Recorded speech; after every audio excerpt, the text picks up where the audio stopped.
Staying in shape during the summer and the off-season is crucial to any athlete that wants to be great, especially in boxing. After all, why would you want to lose all of that hard-earned progress by going out and partying all the time and having the wild times and just switching your brain off completely? Now, I get it. People will say, but the rest will do you good. I'll say, you need this time off for your body to fully recover. There is some truth in that, but completely off and letting your body go back to square one is a big no-no. So in this video, I'm going to give you some tips that will help keep you in shape throughout the full summer without having to go to the gym. And in a way where you can switch your mind off and you can still go out and party and drink if that's what you want to do. And also at the end, I'm going to give you a little routine that you can do that is stacked full of benefits. And I guarantee you, the stuff on this video is going to really help you with your mindset. And also, when you go back to training, it's just going to help you slide straight in where you left off before the summer. Now, I'm not going to sit here and lie and say, this is the reason why I had all of the success in boxing, because I did this on this video. No, in fact, I did the opposite to what I'm going to tell you on this video. I did what I'm going to tell you not to do, which is eat too much and drink too much. And even though I had lots of success while I was doing this, but I didn't have anyone, even when I was an Olympic athlete, drilling this stuff into me, which is crazy because it's so bloody important. Now, before I get right into this, I need to quickly tell you about the sponsor of today's video that's making all of these free videos possible for you. This is a supplement that I take daily. It's called NMN by a company called Renew by Science. This helps lift my NAD levels. And if you don't know, as you get older, our NAD levels drop. This is what's putting the energy into me cells. So having one scoop of this under my tongue each day is really helping keep them cells energized. I highly recommend it. But before I do, I highly recommend you do your own research on it, and you'll be blown away by what research shows from having NMN. And when you decide, oh, this sounds great, I want some, go to renewbyscience.com and use code BOXING and you'll save 10%. And if you don't like it, they'll give you a full refund. So let's get back on with the video. During the season, or when you're in full training, you're in great shape. Your abs might be popping out. And then what tends to happen, as soon as we stop training, we start eating, drinking, not training, we start to get a bit of a belly on us. And then we're not shredded and we might go on holiday, we might be at the beach, and we're not looking at our best. Where if you think about it, this is the time when you want to be shredded. You're at the beach, the sun's coming down, you might be having a drink, which I'm going to talk about in a minute if I recommend or don't recommend. You'll be with your friends, you might be checking out the girls or the guys or whoever you're into. You want to be in good shape. And we've always got in the back of our heads, oh, it's okay because when I get back to the gym, I'm going to be putting the work in, I'm going to be dieting, I'll get me six-pack back. And I used to do this time and time again. But if you look at some of the greatest fighters of all time, like Floyd Mayweather, Roy Jones Jr., even Mike Tyson when he was Mike Tyson in his younger days, what they did with their workouts and training when they weren't fighting is what I think part of the reason what set them apart from the rest. Now, you might not be wanting to fight. You might not want to be like Roy Jones Jr., but you might want to be the best version of yourself that you can be. Well, if so, definitely keep watching this video, because not only them guys are doing this, but if you look at some of the biggest sports stars in the world, what they're doing too. Now, if you look at the NBA star Anthony Davis, who was played for the Lakers, one of the best players in the world right now. And Davis goes behind the back, little crossover, Davis! Do you know what he did during his off-season? He hired me to teach him boxing and start doing a boxing workout. Just like the LA Rams, what they did after they won the title, they hired me to teach them boxing and work with them during the off-season. And what this did to help keep them in shape, but also they did it in a way where they can switch off from their game, from basketball, from playing American football. They're doing something different. They're learning a new skill. They're having fun. They're enjoying the training session. And my first tip for you is do this. Not go and find me to do boxing training, but do something else, another sport, another activity. And what this is going to do is help keep your body moving, help keep you fit, help elevate your heart rate, what we need, keep them muscles moving, rather than the alternative of not doing this. But because you're learning a new skill, whether it is basketball or rock climbing or whatever it may be, this is switching your mind off from boxing workouts that you've been doing as well. It's enjoyable. And a lot of these activities that you could do are competitive as well. So you could race your mate up the rock climbing wall. You could have a game of basketball with your friends and be competitive. So you're keeping that little competitive streak inside you, but also you're keeping active, you're keeping moving, you're keeping your muscles working, which we really need to do when we're not doing our boxing training. And I know Roy Jones Jr., Floyd Mayweather, they're playing basketball when they're not fighting. And what a great hobby that is. They're keeping a consistent routine of getting their heart rate up. Now, this doesn't mean you've got to go out there and train intensely, but you are keeping that heart rate elevated. And ideally, you're getting 3 or 4 of these fun activities in a week with at least one strength session where you're doing squats, bench press. And with this sort of training, we're not looking to get fitter. We're not looking to get stronger. We're looking to not get any less fitter or not get any less stronger, but maintain what we've already got, what we've already been putting in. When we've been in the gym in the past, it's only going to help improve that. Now, even though these sessions are going to be fun, it's very important when you are doing these activities, or if it is a strength session, that you are warming up correctly, because the last thing that you want to do when you're not in a training camp or not in the gym is get injured. So a great warm-up will help prevent that. Now, moving on to the next tip is something that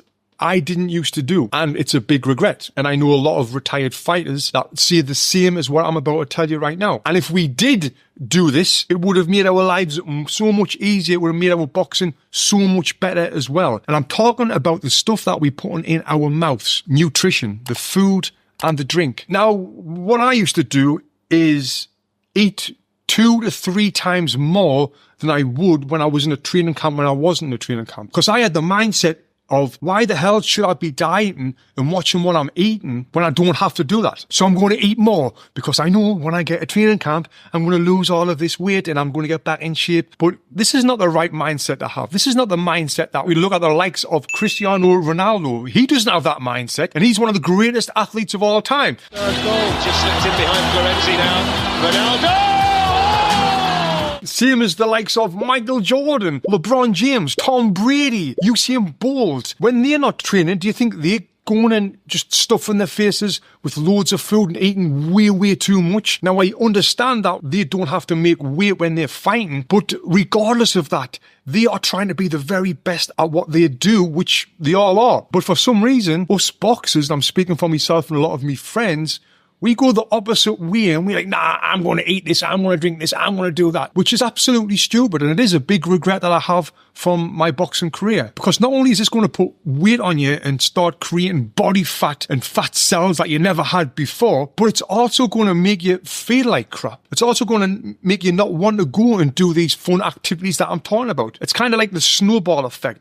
The more you eat, the worse you look, the least you want to do, especially when you don't have to do it. Now, I'm not saying you need to be on a strict diet throughout the full summer. That would be crazy. You don't. But what I am saying is just be aware of the stuff that you're putting in your mouth. Rather than getting 3 burgers, get 2 burgers. Or rather than having 5 bags of crisps, what I used to have 1 bag. You don't need to have this crazy amount of food to be able to enjoy yourself. And as well, drink lots of water. Continue to drink the water. This is going to really help you with your muscles. It's going to really help you flush out all of the crap that you might be putting in your body. And it's just going to help you with your all-round health by drinking so much water. And I would definitely say continue eating fruit and vegetables. When I was out of camp, I would neglect all of that stuff. I would just be eating crap all the time, which is stupid, so stupid. But when you continue to have at least one good healthy meal, lots of water in your diet every single day, you're going to feel way better about yourself. And I guarantee you, when you come back to your training, you will feel all the difference. But even then, like, it's crazy to think that you're going to switch your brain off. Like I said, I keep thinking of Ronaldo right now and thinking about how he's in shape throughout the full season. Thinking about Floyd Mayweather. He's like 50 years old now and he's still got his abs popping out because he's still in them great habits of eating good and eating well. Now, you can go out and have that burger, you can go out and have them chips and do that, but as long as you're not excessive and doing it way too much, like the way I was doing it, that was absolutely crazy. Now I want to talk about alcohol. Another thing that I did, which I regret when I was boxing. I really believe the reason why I did this, because the fighters that I looked up to did this. I really looked up to Ricky the Hitman Hatton. Absolute legend. Still is and always will be a legend of British boxing. He said he'd never really heard of Hatton. But what he used to do after his fights, he used to go and he used to eat so much, he used to drink so much, and because of that, I wanted to be like Ricky Hatton. I looked up to him, I idolised him. He was the biggest star in boxing when I was going to the Olympics and when I turned professional, and he was putting lots of weight on, so I thought, he does it. Look how successful he is. He's the most successful British fighter right now. If it's good for him, it's good for me. Then I would do that, and I would copy the way of what he did, and I know a lot of my friends did this as well. They would put weight on and eat loads and think it was funny. Wow, look, I'm 20 pounds overweight, which when I look back, it's crazy. So really think about the people who you look up to, because that yo-yo diet of getting fat, then thin, then fat, then thin, then fat, then thin, it's not good for your health, not just short term, but long term as well. And alcohol, yes, I used to drink after me fights when I wasn't in camp. And because I was so fit, I'd have to have a couple of drinks and I would be smashed. And then what would I do when I was smashed? I would go and get a kebab, go and get a pizza, be in the pizza shop, mortal drunk, and it was just absolutely horrible. Wake up the next day being sick or feeling like crap, but it was okay because I wasn't in a training camp anymore. I trained really hard. I think, I'm never going to drink again. And the next night I would do it again. Then I might go on holiday with my friends. I would be drinking every single night, eating crap every single day, and just really getting out of the shape that I was in. Now, I'm not going to tell you should never drink at all, even though I believe now that if you don't drink, you're going to be better compared to if you do drink. Zero benefits. I guess the only one benefit that the drinking does have, if you want to call it a benefit, is it takes your mind off boxing. It takes you away from that. And if you have boxed, especially at a higher level, you'll probably suffer from some anxiety, some stress, because there's a lot of pressure on you when you are fighting mentally. So when you do have a drink, that kind of takes that away from you. You think of something else. So if there is one benefit, I'm really trying not to say the word benefit from alcohol, I guess that would be it. But there's other things that you can do to take your mind off that. Like I said, doing other activities that will take your mind off that, away from that. You can still go out partying with your friends, but I wouldn't recommend getting drunk. I haven't drank alcohol for 4.5 years.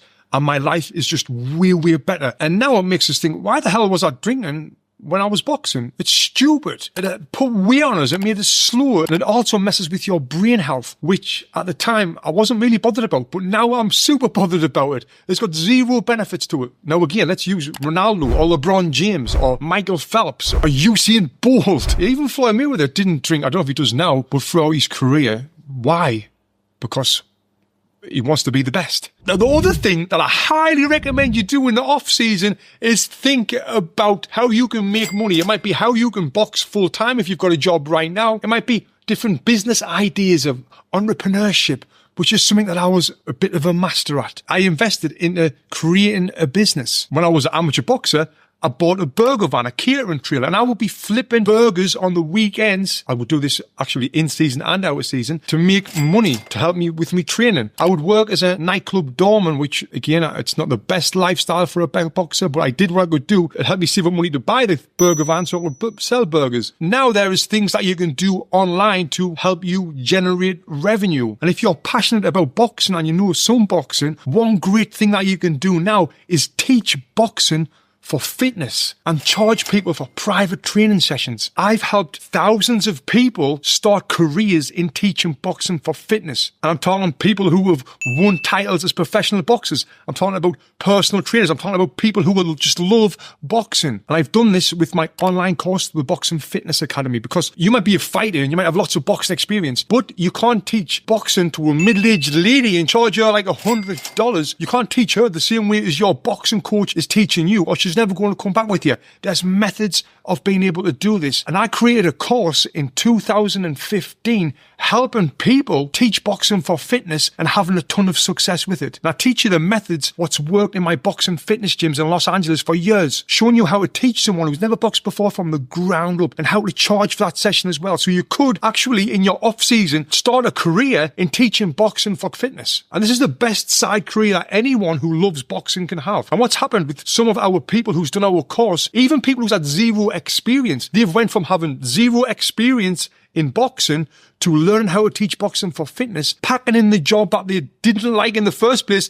and then they went on to open their own boxing fitness facility. And this has happened time and time again. And then with the boxing fitness facility, we've also got our Boxing Fitness Connect program where we can help people put boxing fitness classes into gyms. Now, rather than teaching one person, you can teach a group of 30 people, charging them $20 each, and you can do the maths on how much money that's generating. But anyway, if you want more deals on that, you can go to boxingfitness.com and check it out. The link is below, but it actually is a game changer. So a little routine that you can do that will really help you, what sounds so simple, is doing a fast 45-minute walk every day. Now, when you're doing this, you can be on your phone, you can be on TikTok, you can be watching my videos, you can be doing the Boxing Fitness online course that I told you about, while you're walking, doing this workout. This is a great routine that you can get into that's going to keep your body moving, keeping your heart rate pumping, and it's enjoyable too. Now, if you do want to generate revenue while teaching boxing for fitness, if you click here, it'll take you straight through to the website and you'll learn more about the Boxing Fitness Academy. Click here and check it out.